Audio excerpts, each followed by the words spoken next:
겸손과 기도. 찬미 예수님. 그때 율법학자 한 사람이 예수님께 다가와 모든 계명 가운데에서 첫째 가는 계명은 무엇입니까? 하고 물었다. 예수님께서 대답하셨다. 첫째는 이것이다.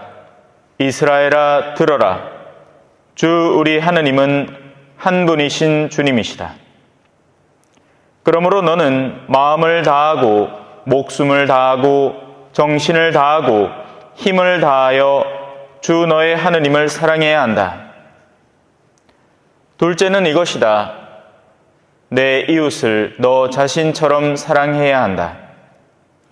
이보다 더 큰 계명은 없다. 그러자 율법학자가 예수님께 말하였다. 훌륭하십니다, 스승님. 그분은 한 분뿐이시고 그밖에 다른 이가 없다 하시니 과연 옳은 말씀이십니다. 또 마음을 다하고 생각을 다하고 힘을 다하여 그분을 사랑하는 것과 이웃을 자기 자신처럼 사랑하는 것이 모든 번제물과 희생 제물보다 낫습니다.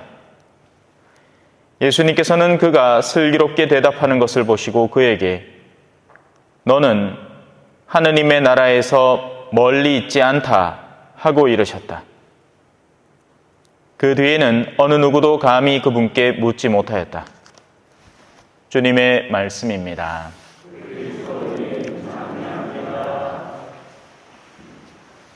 찬미 예수님. 글쎄요, 오늘 복음을 미리 읽어 오셨는지 모르겠지만 오늘 복음을 들으면서 어떤 느낌이실지 궁금합니다. 왜냐하면 저에게는 오늘 복음은 섬뜩하기 때문입니다. 하늘나라에서 멀리 있지 않다는 것은 하늘나라에 들어오지 못했다는 얘기거든요. 우리가 흔히 신앙적인 영역으로 들어오면 머리를 그쪽으로 씁니다. 그래서 알아요. 이 율법학자처럼 어떻게 해야 생명을 얻는지, 하느님께 어떻게 하면 더 가까이 다가가는지 막 머리를 굴린단 말입니다. 그래서 우리 나름의 답을 내놓습니다. 할 줄 안단 말이에요. 그런데 거기까지 뿐인 거예요. 그래서 멀리 있지 않다. 이 말은 간단하게 얘기하면 밥 먹으러 오너라 하는데 다른 애들은 와서 한 술씩 뜨고 있는데 얘는 그 앞에서 밥은 탄수화물이 들어있고요. 이 반찬에는 비타민이 들어있고요.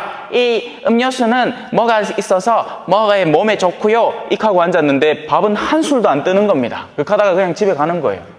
쫄쫄쫄쫄 굶고 다니는 겁니다. 몸은 약할 대로 약해지고 세속성은 더욱 강해지겠죠. 그런 신앙인들이 많습니다. 어떻게 밥을 먹을지 실천하지 않는, 방법만 아는, 성당에 가면 미사를 드릴 줄은 아는데 거기까지 뿐인, 하느님을 어떻게 내가 살아야 하는지, 어떻게 죄스러운 기회들을 피해야 하는지 도무지 모르는, 자, 제가 볼리비아에 있을 때 말을 타본 경험이 있습니다. 시골 공소에 가니까 말이 한 필 있더라고요.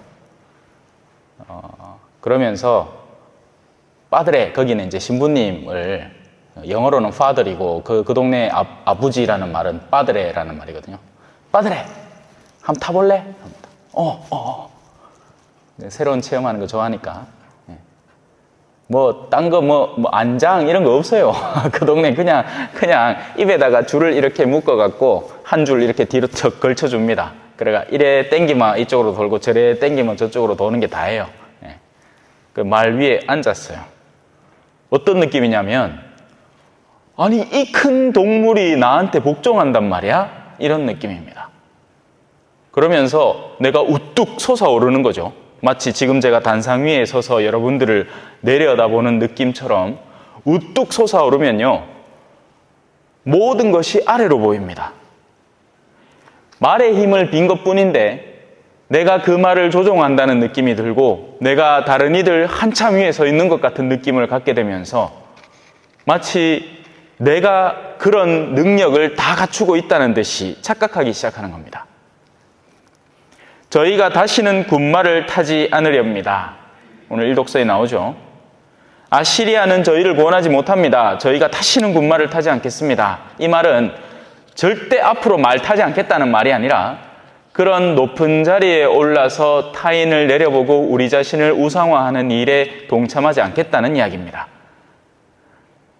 물론 우리 신자분들 가운데에서는 그런 느낌을 받는 경우가 잘 없지만 밖에 나가면서 이제 농사가 좀 된다 하는 분들의 얼굴을 보면 교만이 싹 들어차 있습니다. 벌써 이제 앞으로 들어올 돈의 힘과 그걸 이제 느끼고 걸어다니는 폼부터 좀 다르다는 느낌을 받습니다. 자신감이 가득하죠. 왜? 뒤에 어마어마한 세상적 힘을 얻고 있으니까 군말을 타고 있는 겁니다. 세속의 힘 위에 우뚝 솟아 있는 거죠. 이제 주머니에 돈 들어올 일만 남았고 이것만 잘 팔아가지고 또 올 한 해 뭐 얼마를 땡길지 모르겠지만 그렇게 하면 그걸 가지고 또 내가 내 마음대로 써버릴 수 있는 겁니다. 요새 그래 점점 차대고 이제 저 앞에 휴게소 가시는 분들이 늘어요. 그 표정들이 참 다채롭습니다. 보면. 저희 손으로 만든 것을 보고 다시는 우리 하느님이라 말하지 않으렵니다. 이 말은 그렇게 하고 있다는 이야기죠. 이미 고대로부터 사람들은 자신들이 우상시하는 드높이는 대상이 본 하느님이 아니었던 겁니다. 그리고 그 이면에는 여러 종류의 하느님이 있습니다. 동물을 형상화한 토테미즘이라는 형태를 띌 수도 있고, 애니미즘이라는 형태를 띌 수도 있고, 그냥 사물들을 우상화한 토테미즘이라는 형태를 띌 수도 있지만 다 똑같아요. 결론은 뭐냐? 내가 욕구하는 것을 들어줄 하느님이 필요한 겁니다. 실제 하느님은 자꾸 나한테 그러지 마라라고 하는 느낌을 받게 되니까 실제 하느님은 우리를 십자가를 통해서 영원한 생명의 길로 이끌려고 하는데 그 길은 우리가 싫은 겁니다. 그래서 우리는 우리가 욕구하는 하느님을 찾습니다. 그러다 보니 신자들 중에 전보로 다니는 사람이 수두룩빽빽합니다. 사주 보고 운세 보고 전 보는 사람들이 그 다 첫 번째 계명을 정면으로 거스르는 겁니다. 굉장히 위험한 거예요. 저는 어딜 가든지 어떤 교리를 가르치든지 저한테 배운 사람들은 이 사실을 알고 있어요. 타로 카드, 사주, 심지어 철학관도 마찬가지입니다. 진짜 철학하는 곳이 아니에요. 철학이라는 건 논리적 사고를 함양시키고 이 체계적인 생각을 하게 도와주는 거지 철학관이 어디 미래 운세를 따지고 이런 곳이 아닙니다. 수많은 우리 하느님들이 있는 겁니다. 실제 하느님과는 전혀 동떨어진.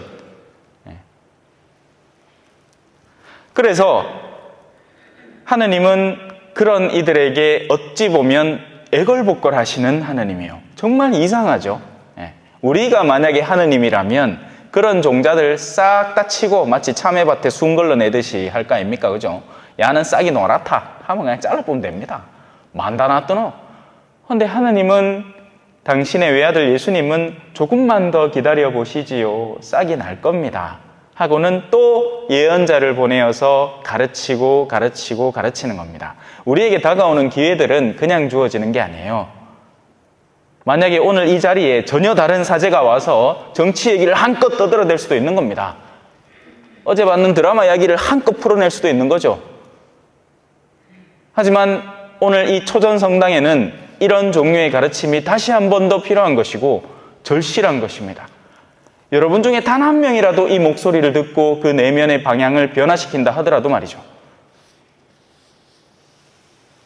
하지만 이번 주가 주제가 그래요. 이번 주부터는 이제 본격적인 변화의 과정을 꾀하는 주간입니다. 돌아오라고 하느님이 외쳐 부르는 시간들이죠. 어떤 때는 심하게도 이야기하고 어떤 때는 나긋나긋하게도 초대하고 그렇게 해서 돌아오는 이들 그리고 돌아오지 않는 이들 이제 점점 더 확고히 나뉘는 겁니다. 초대가 흐릿하면 내가 어디를 가야 될지 다들 몰라요. 마음속에 양선함이 있는 사람도 마음속에 악함을 품고 있는 사람도 누가 불러주지 않았으니 할 일이 없는 겁니다. 하지만 초대가 갈수록 더 짙어지고 뚜렷해질수록 그때부터는 우리 각자의 선택에 탓이 들어가는 거죠. 책임이 들어가는 겁니다. 제가 초창기 초짜 선포자였을 때는 얼마나 애가 탔는지 모릅니다. 근데 이제는 알아요. 하나님은 이미 알고 계시는 겁니다. 여러분들 속에 들어있는 것을 이미 아시는 거예요. 그래서 저마다 선택하는 여정의 길을 걷는 겁니다. 우리는 예를 들어서 내 친한 친지들 가운데에서 나중에 하늘나라 가는데 없어. 그러면 굉장히 안타까울 것 같죠? 아닙니다. 하나님은 우리에게 그가 왜 그 길을 걷게 되었는지에 대한 생애 전 과정을 확연하게 보여주실 거예요. 그러면 충분히 이해가 되는 겁니다. 이 사람은 끊임없는 초대에 끊임없는 거부를 해왔구나. 지금에 있는 곳이 너무나 당연한 결과구나. 왜 우리가 이 무거운 책이 손을 놓았을 때 땅으로 뚝 떨어진다고 해서 속상해하지 않잖아요. 그건 당연한 무게의 결과죠. 그걸 가지고 우리가 아이고 책가 왜 떨어지니 하지는 않죠. 당연한 거, 자연스러운 거잖아요. 하지만 그 자연 속에 인간의 의지가 숨어 있으니 의지가 없다면 하나님은 초대하지 않습니다. 초대할 이유가 없죠. 가만히 놔둬도 저마다의 운명에 따라서 천국 가서 사람은 천국 가고 지옥 떨어질 놈은 지옥 떨어진다면 왜 초대를 하겠습니까? 그죠? 그냥 놔두면 되지. 하지만 하나님은 다시 한번 초대를 하는 겁니다. 행여 바뀔까? 지혜로운 사람은 이를 깨닫고 분별이 있는 사람은 이를 알아라. 주님의 길은 올고자서 의인들은 그 길을 따라 걸어가고 죄인들은 그 길에서 비틀거리리라. 사실 우리의 삶이 이미 드러내고 있습니다. 왠지 아세요? 어딘가에서 새는 바가지가 집에서만 새라는 법이 있습니까? 나가도 새고 누구 만나도 셉니다. 그러면 이 사람은 계속해서 새면서 질질 흘리면서 다니는 거예요. 자기에게 이미 그런 표지가 드러나고 있음에도 그걸 보지 않으려는 그 고집스러움이라는 선택 때문에 그런 겁니다. 내 주변에서 자꾸 같은 문제가 반복적으로 일어나고 있는데 그걸 깨닫지 못한다면 어디에서도 계속 속상해가지고 막 불만을 터뜨리고 친구 모임 가서 식사를 하는데도 왜 우리 보면 알죠, 그죠? 여행 가보면 금방 합니다. 성당에서는 한껏 고상하고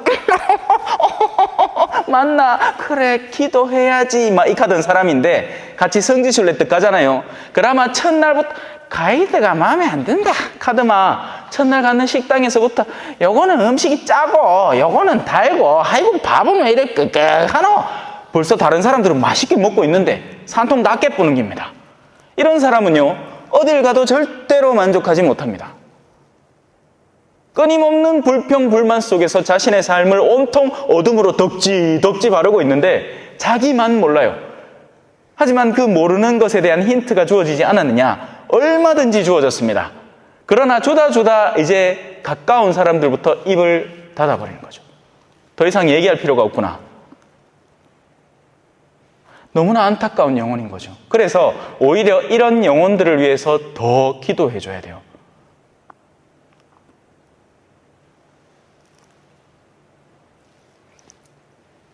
끊임없이 비틀거리는 겁니다. 이스라엘아, 제일 시작부터 그래요. 주 너희 하나님께 돌아와라. 너희는 죄악으로 비틀거리고 있다. 약점이 있는 것과 죄악이 있는 것은 전혀 다른 문제입니다. 여러분 착각하지 마세요. 사람은 누구나 약합니다. 약함은 보완될 수 있어요. 보완되기 위해서 약함이 존재하는 걸지도 모르고요. 태어나면서부터 예수님도 지혜와 이 육체가 성장해 갔다 하죠. 성경에 표현되잖아요. 그죠? 어릴 때부터 완벽하게 태어나신 게 아닙니다. 예수님도 성모님에게 배워야 했고 또 예수님의 육체도 누군가의 도움을 필요로 했습니다. 젖을 먹어야 했고 성장해야 했던 거죠. 약함은 크도록 되어 있습니다. 크려는 의지만 있으면 말이죠. 악함은 자기가 회개하지 않는 이상 답이 없습니다. 악함은 자기 스스로의 길을 스스로 바꿔야겠다라고 결심하지 않는 이상은 절대로 바뀌지 않는 무언가입니다. 그런데 악인이 자기 스스로를 악하다고 할까요? 아닙니다. 착각하지 마세요. 악인이야말로 가장 나르시즘이라고 표현하죠. 자기에 사로잡혀서 나야말로 가장 착한 사람이라고 착각하고 있는 경우가 너무나 많습니다.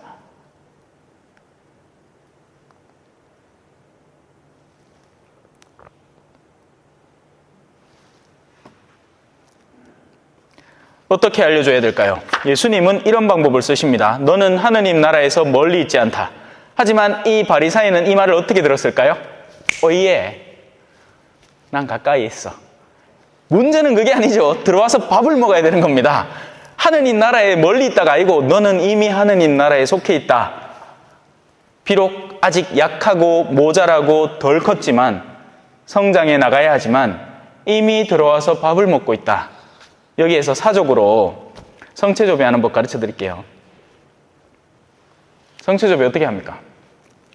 분심이 장난 아니게 드는 겁니다. 해보신 분들은 알아요. 안 해본 사람이야 뭐 해보지를 않았으니까 이게 분심이 드는지 뭐 어떤지 뭐 전혀 관심 없고, 성체조배를 그래도 조금이라도 의지적으로 하려고 노력하는 사람의 맞닥뜨리는 괴로움은 분심입니다. 이래도 되나? 이렇게 하는 게 맞나? 싶을 정도로 끊임없이 생각들이 마구 북받쳐 솟아오릅니다. 어떻게 해야 될까요? 우리는 이렇게 합니다. F킬러 한 통 들고 파리채 하나 들고 분심 생기는 족족 잡아 죽이려고 끝까지 쫓아가가지고 없애려고, 그게 없어지고 나면 이제 다시 자, 밥 먹는 거와 똑같습니다. 밥 먹을 때마다 밥상에 파리가 난다면 어떻게 하고 먹으실랍니까? 파리 쫓아가 구스띠가가 정지가가 찬장 문 열고 다 잡아찍이고 그러고 밥 먹을래요. 그러면 한 숟가락도 못 먹습니다. 어떻게 먹죠?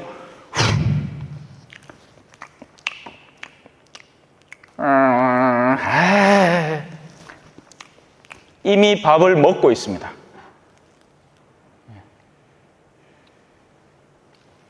그렇게 해야 하늘나라를 누릴 수 있고 만끽할 수 있습니다. 오늘 오후에 복돌이 데리고 산책하는데 너무 좋은 거예요. 이 경험도 나누고 싶었어요. 내가 걷고 있는 백천가, 딱 맞는 날씨, 저 가에 벌써부터 피기 시작하는 벚꽃들, 아니 그런 게 없더라도 상관이 없지만 오늘 특별히 더 제 눈에 들어온 대상들입니다. 이 순간이 절대로 다시 돌아오지는 않겠구나. 만끽해야지. 누려야겠구나. 하느님은 우리에게 너무 좋은 선물들을 하루에 꽉꽉 채워서 주시는데 우린 너무 바쁜 거예요. 뭐 한다고? 군마 탄다고. 군마 털에 윤기가 잘잘 흐르나 안 흐르나, 내 군마가 너무 군마보다 크나 적나, 야 발에 이거는 말발굽은 잘 박히 있나, 막 온통 군마에 집중해 있는 겁니다. 그러는 동안 하나님의 자녀들은 우리는 다시는 군마를 타지 않으렵니다. 우리에게 진정 소중한 것이 무엇인지를 깨달았습니다. 우리가 이미 손에 쥔 것을 절대로 놓치지 않겠습니다 하고 즐겁게 살아가는 겁니다. 즐겁게 노는 어린이처럼. 그렇게 저도 오늘 즐겁게 강론을 하는 거고요. 저의 이 마음의 이 따뜻함이 여러분들에게 나누어졌으면 좋겠고, 하나님을 온 마음과 온 힘을 다해서 사랑하시고 이웃을 내 몸처럼 사랑하시면 됩니다. 끝이에요. 아멘. 찬미 예수님, 겸손과 기도.